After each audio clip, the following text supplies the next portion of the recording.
For tens of thousands of years, these lands were home of the Ojibwe, Cree, and Dakota nations, the First Nations of this territory.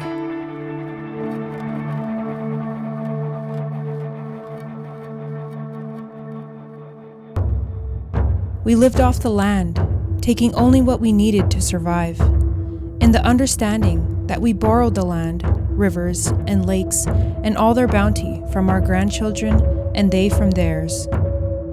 This belief created a sustainable circle of life and a sacred trust that has been passed forward from generation to generation, even to this day.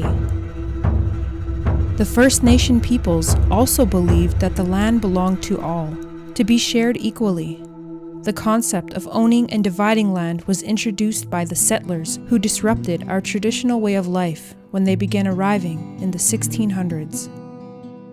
Over time, and not without strife, the Indigenous peoples accommodated and made these treaties with the settlers in an effort to live together in peace and harmony. On August 3, 1871, Treaty No. 1 was entered into at Lower Fort Garry in Manitoba. It was negotiated between the First Nations and the Government of Canada.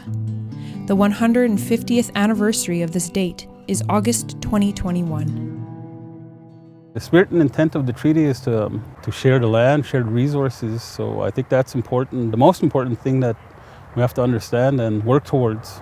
Create that relationship and that peaceful and harmonious relationship that we have with each other, our neighbors, our settler friends.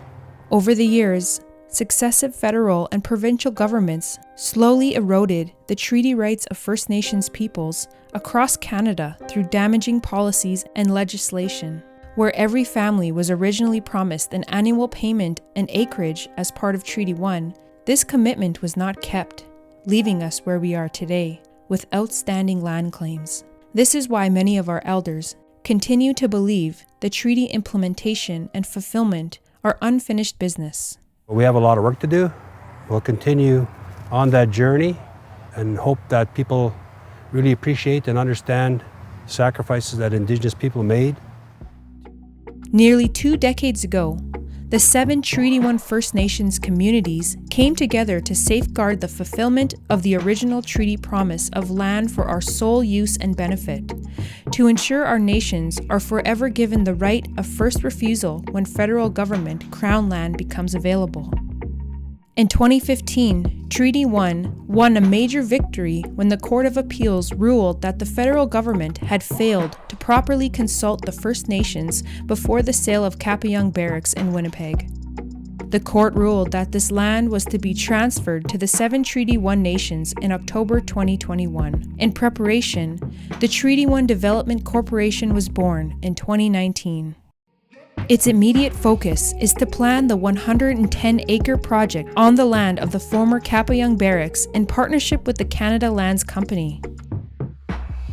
Once fully realized, this billion-dollar project will be one of the largest Indigenous economic developments in Canada, offering a unique place to live, work, learn, and play in a mixed-use environment that fits seamlessly into existing neighborhoods.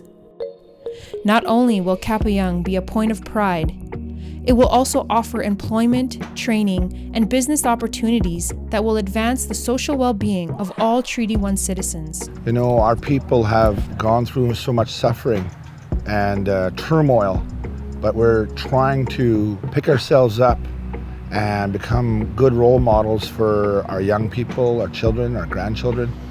The overall vision of Treaty 1 is something similar to a family-oriented sense that where we grow with one another, we learn from one another, and we do things together as the same way singers would beat on the drum.